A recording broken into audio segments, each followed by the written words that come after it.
नमस्कार सांग मैंने आसतु आज या मिक्स भेज बुट डाली तरकारी आपण हिसाब रे परिबा यूज करें।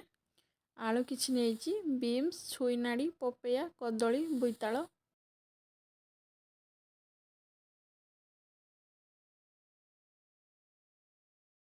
आउ किछि बुट डाली जोटा कि 2 घंटा आगରୁ मु बतुरेकी रखी। ए सबू को भल भाव धोईदबा। किछि पानी दे स्वाद अनुसार लुण पकई धीर जाल 2टी हुइसिल आसवा पर्यंत छाड़ीदबा। सी सिझिला भितर आम मसला प्रस्तुत करवा। सोरिष तेल नहीं गरम है टिके चीनी, कुटा जीरा, तेजपत्र, कटा होइतिबा पियाज। देखंतु प्रेशर कुकर हुइसिल आस जाइए। देखो पियाज मौली सारानी।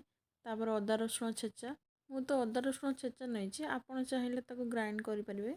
मसला किसी कस्तूरी मेथी, हलदी, बिलाती आउ किछि पानी दे भल कि कषि दबा। परिबा सब भल भाव सिझी जाइए। एतिकी ही सिझेबे, बेसी सिझेबे नहीं। एठी मसला रेडी हो गलानी। बुट डाली की पकई दबा। आपणकर जेतिकी पानी दरकार आपण सेतिकी ऐड करि परिबे। पानी फुटी गला परे किछि धनिया पत्र दे दबा।